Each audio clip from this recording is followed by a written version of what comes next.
Então vamos lá, esse próximo teorema então ele dá algumas características entre retas paralelas.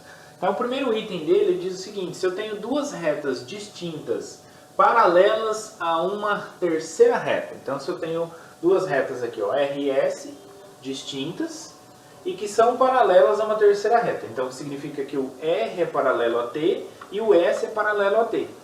O que eu quero mostrar? Eu quero mostrar que as duas retas são paralelas entre si, ou seja, que R e S são paralelas. Tá? Então pego duas retas distintas, R é paralelo a T, S é paralelo a T, então R e S também tem que ser paralelas. Tá bom? Muito bem. Então agora eu vou considerar a reta U transversal ao parzinho R e T. Tá? Então eu vou considerar aqui uma reta U transversal a R e T. Tá? Então quer dizer que aqui ela intersecta num ponto P e aqui num ponto Q, onde P e Q são diferentes. Tá bom? Então transversal a R e T. Muito bem. Bom, note pessoal que essa reta U ela tem que ser transversal ao parzinho ST. Por quê?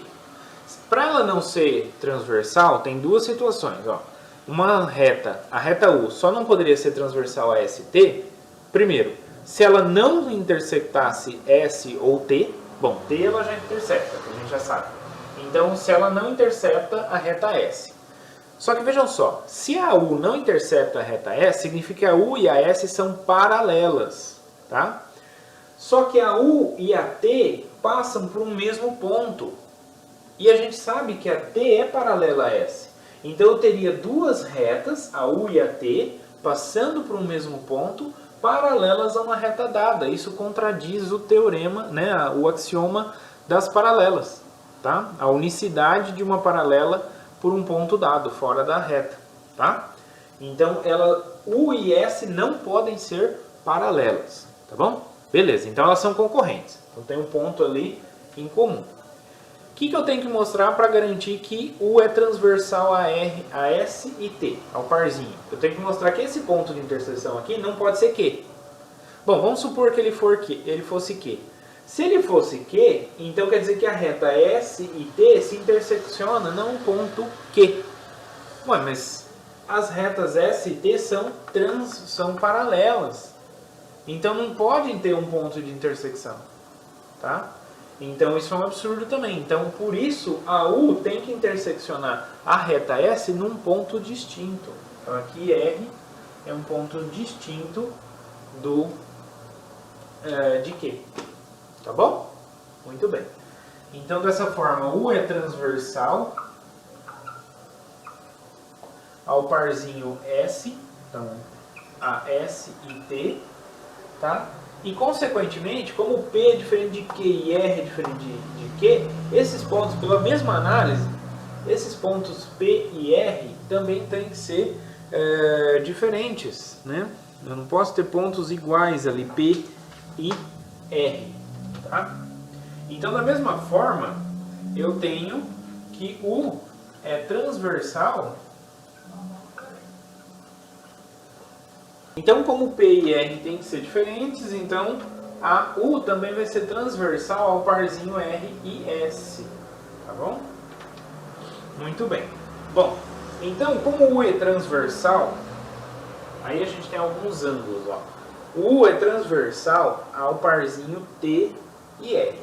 Né? E T e R são paralelos por hipótese. Então, eu vou ter dois ângulos ali, né? Alternos e internos. Então eu tenho o ângulo 1 e o ângulo...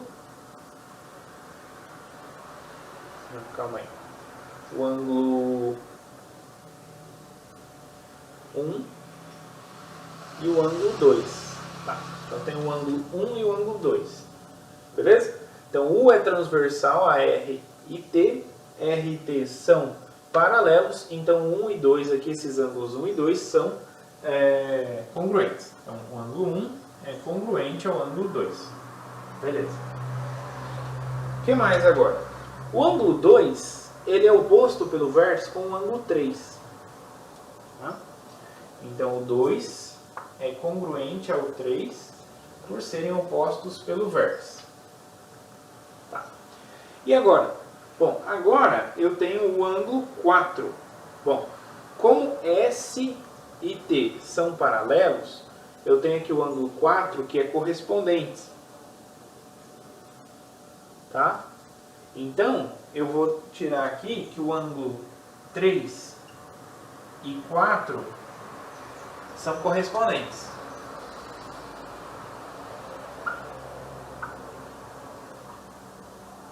Tá? Eles são correspondentes e como S e T são paralelos, então pelo exercício anterior, então eles têm que ser congruentes. Tá, então 3 e 4 são congruentes. Bom, mas veja, 1 é congruente a 2, 2 é congruente a 3, 3 é congruente a 4. Então dessas três informações, o 1 é congruente a 4. 1 é congruente a 4. E 1 e 4 são correspondentes quando a gente olha para o parzinho RS. Então, como eu tenho um par de ângulos correspondentes que são congruentes, então isso aqui vai implicar por aquele teorema anterior ao axioma das paralelas, que R é paralelo a S. Vamos lá, pessoal, dando continuidade aí, o item B, então, diz o seguinte: se eu tenho uma reta que é perpendicular a uma de duas retas paralelas, então ela também vai ser perpendicular a outra. Então eu estou nessa situação. Bom, pessoal, aí nas notas de aula vai ter uma demonstração de uma forma. Aqui eu vou fazer de uma forma, ali é usando absurdo, né? Então supõe por absurdo, que não é perpendicular. Aqui a gente vai fazer direto, tá? É o jeito que eu achei mais simples, mas vejam só. Então eu tenho duas retas que são paralelas, né? Então duas retas aqui paralelas, vou chamar de R e S. E aí eu tenho uma reta que é perpendicular a uma delas. Então eu tenho uma reta aqui, T, que é perpendicular a uma delas. Digamos aí a reta R. Então T é perpendicular à reta R. Bom, R e S são duas retas paralelas. Se elas são paralelas, então elas não são coincidentes, tá? Se elas não são coincidentes, então quer dizer que são retas distintas. E como são paralelas, elas nunca se cruzam, né? Não tem um ponto em comum. Então é claro que essa reta T, ela não pode cruzar a reta S num ponto que seja o mesmo, né? Ela vai cruzar a reta S num ponto distinto desse ponto aqui. Vamos chamar esse aqui de P e esse aqui de Q. Então esse ponto Q aqui não pode ser o mesmo de P, porque a reta S e a reta R nunca se interceptam, então não pode ter um ponto em comum, tá bom? Então R e S aqui são paralelas, então a reta T vai cruzar a reta S num ponto Q diferente do ponto P. Primeiro, por que a reta T cruza a reta S? Tem um ponto de interseção.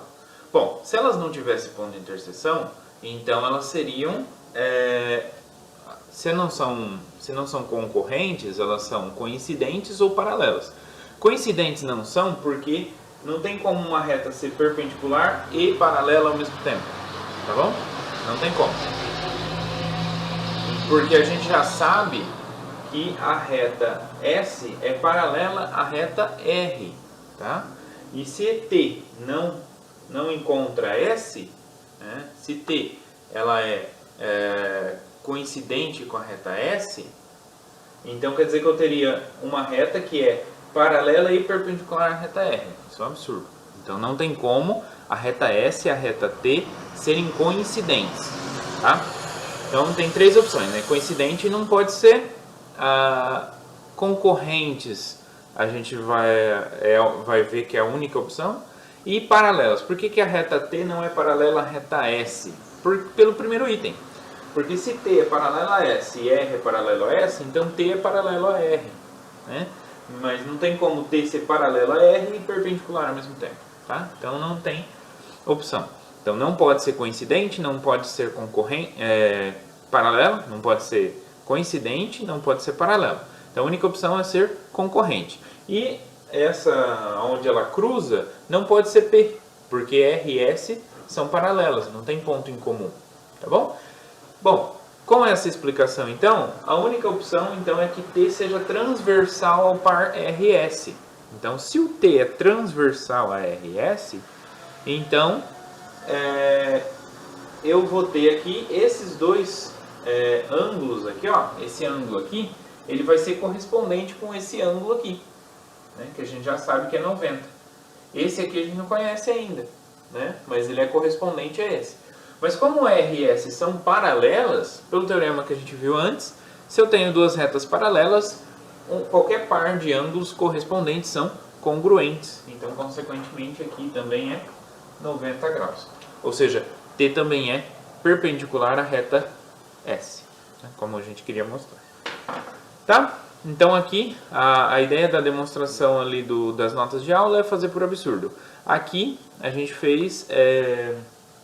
usando, né, que se eu tenho duas retas, primeiro a gente entendeu que a reta T é transversal ao par RS, tá? Esse é o primeiro passo. E o segundo passo foi usar aquele resultado de que se eu tenho duas retas paralelas, um par de ângulos correspondentes são congruentes. Então é isso aí.